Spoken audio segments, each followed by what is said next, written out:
hand it to, yeah. So our next speaker is Dr. Frederic Vigneault.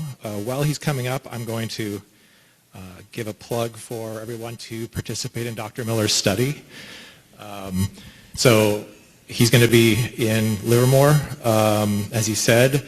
You know your kid, you know if your kid is going to be someone who's going to do okay with having this done. If you don't think it's going to be a good idea, don't do it. But if you think your kid's going to be okay with this, I would really encourage you to participate. I'm going to speak at the end of this session, and I'll talk about how important participation is, but you'd be amazed for people like Dr. Miller how much getting samples is a limit on what he can do. And if he can just get samples, he can learn all kinds of exciting things, but he can't easily get samples. You guys hold the key. So that is the key. How is he going to get blood from a person? He has to get it at a place like this. So please think about, no pressure, but please think about maybe is this something you could do. So I'm going to go ahead and introduce Dr. Frederic Vigneault. He's Chief Scientific Officer and co-founder of Unravel Biosciences, a biotech company pioneering the use of patient RNA signatures to predict therapeutic outcomes in rare disease. He is also a parent to a daughter with a related chromatin gene disorder. So Fred, go ahead and take it away.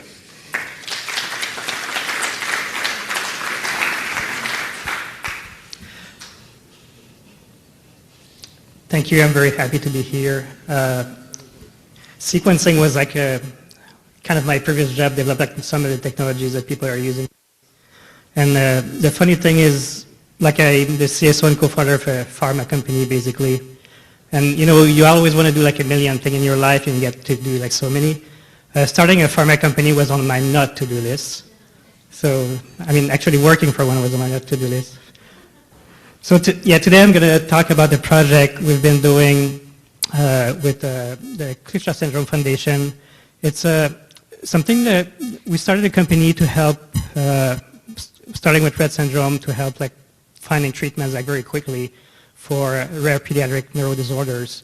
We didn't set it up in a way that would be helping so many people, but you know, word of mouth, people heard a lot what we're doing, and right now we're working with like over 100 like different indications. I don't know how many foundations now, and we've sequenced like close to 800 patients and controls. So I'm going to be telling you about that. If you participate in the nasal swab, the nasal brushing, then you know me.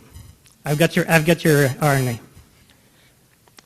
So the reason why we started this, like I said, one of the problems with the pharma industry is, especially for complex disease, at the time Rett syndrome the gene therapy that was being planned got shelved, the ASO got shelved, there was no drug approved, like everything tested in Rett syndrome was basically failing in trial.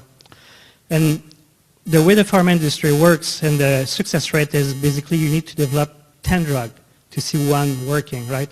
And in complex neuro, it's probably going to be, especially for a new target, it's probably going to be like 20 before you see one working.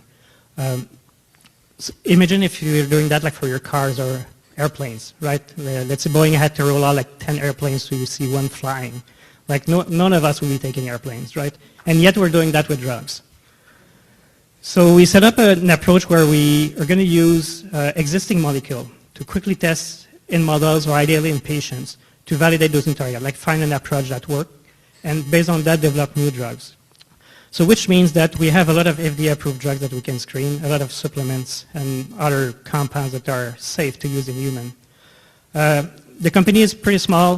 We started about 5 years ago. We're about like 10 people. We're located in Boston, Boston ecosystem with we work a lot of collaboration here, including Boston Children, other hospitals. We've been working actually throughout the world with Boston Foundation and family. And so what we do is what we did with the nasal swab, we basically took a sample of you and your child, and we analyze what we call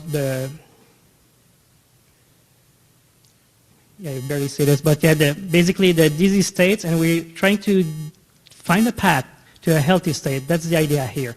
So it's like Google Map. You know, Google Map doesn't know whether like the block is because of an accident or there's more traffic or something like that. It's just going to guess, right? And it's going to find you another path. And that's true for any disease. There's probably like another way you can go around it.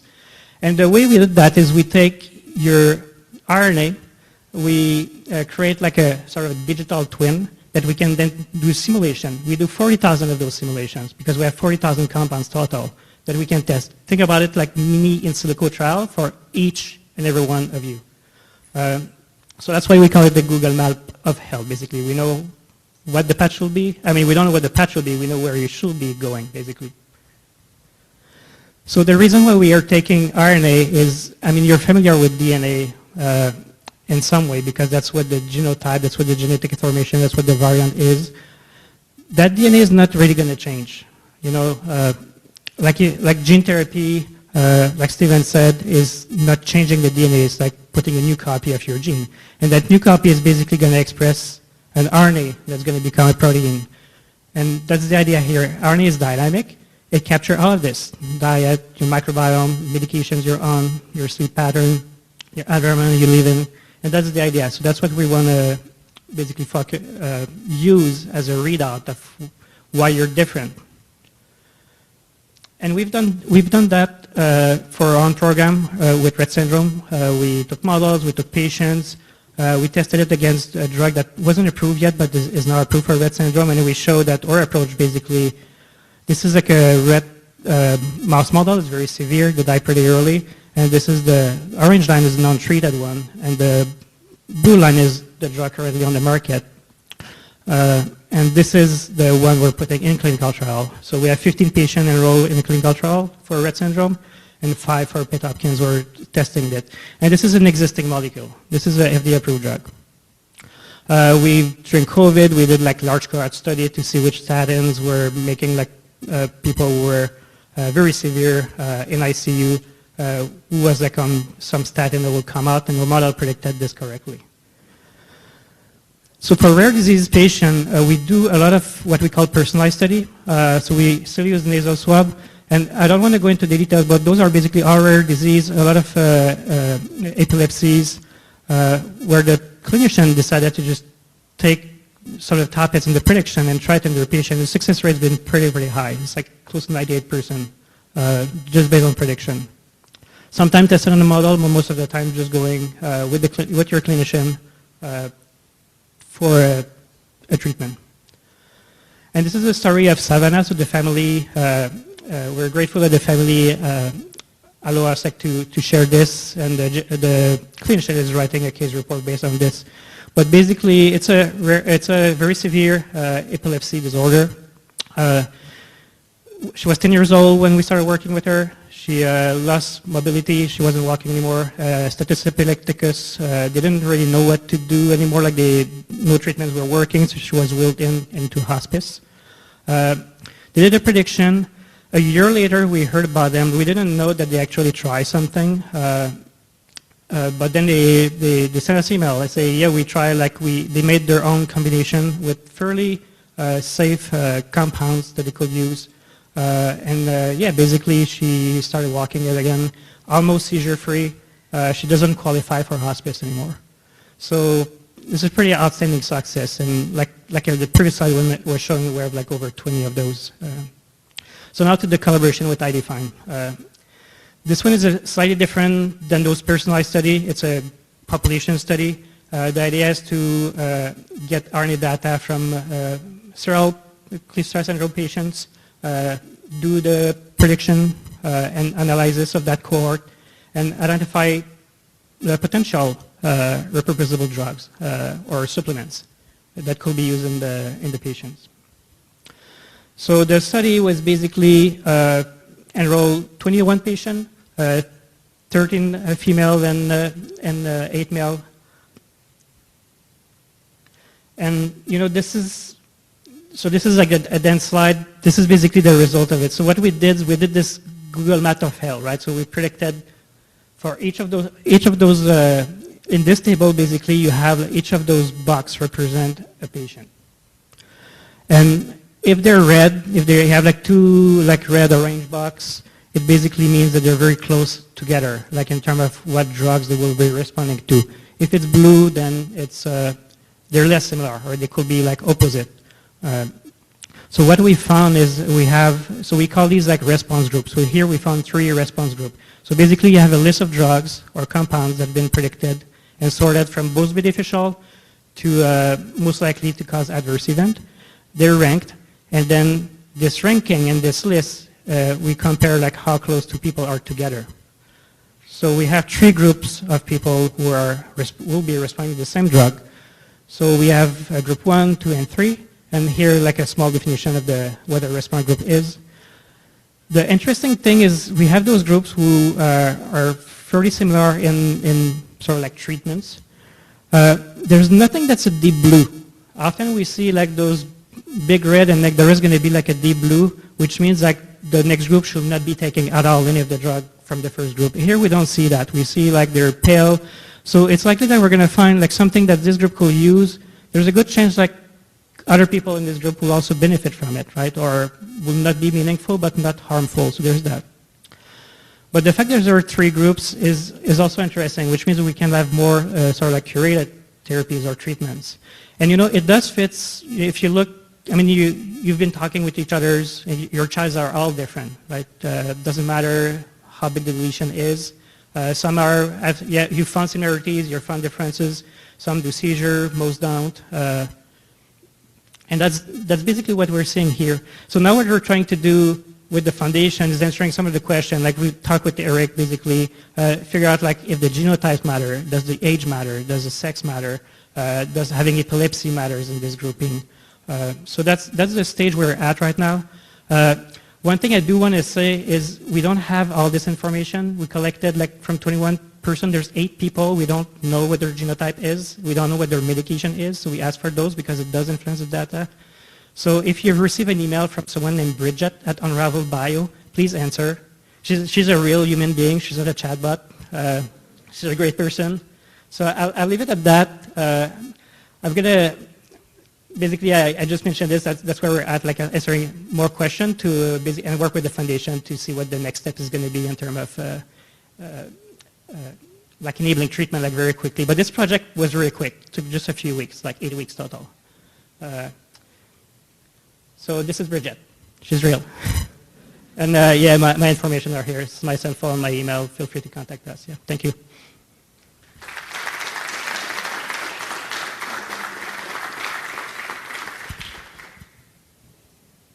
Any questions? So yeah, just to reiterate, if you provided a nasal swab for that study, thank you. If you have not sent your child's genetic report in when Bridget emails, please respond. It makes a huge difference. So, and we'll be sending emails around reminding all the participants as well. So very important they have that data. Jeff has a question. Not a question. I'd like, I'll just be loud. Can we just revisit the idea of kind of the 3 separate cohorts, for the lack of a better term? You've got these 3 separate subgroups, and just dig into that a little bit more and just make sure that we're all understanding that. Because when we think about our kids, we think about the spectrum of our kids, right? And there's just huge variance. And so when I saw this, when we met like last week or the week before, that was one of my big takeaways. It's like something that I think we all know, but to actually see it mapped out and how we would think about potential candidates for each one of those groups, and how one group of drugs might fit for group 1, but this other drug might fit better for group 3. I think, again, when I see in the Facebook pages folks talking about my kid used this drug, well, my kid used this drug, and my kid used this drug, right? This is telling me why we're seeing that and the effectiveness of some. So can we explore this just a little bit further? I mean, on the biology side, and like yesterday, all the scientific talk, like we started doing what we call pathway analysis, so basically looking at the molecular level, what could be different. And it did match a lot of what I was hearing yesterday. But basically what we're seeing is, yeah, I mean, so group 2, if you look at them, they're kind of like in the, like this big red blob, but like a lot of, so like pinkish, white, so they're close together, right? So, and we're seeing a lot of the, like sort of like, I mean, I was calling them more like what you'd expect from a KS patient.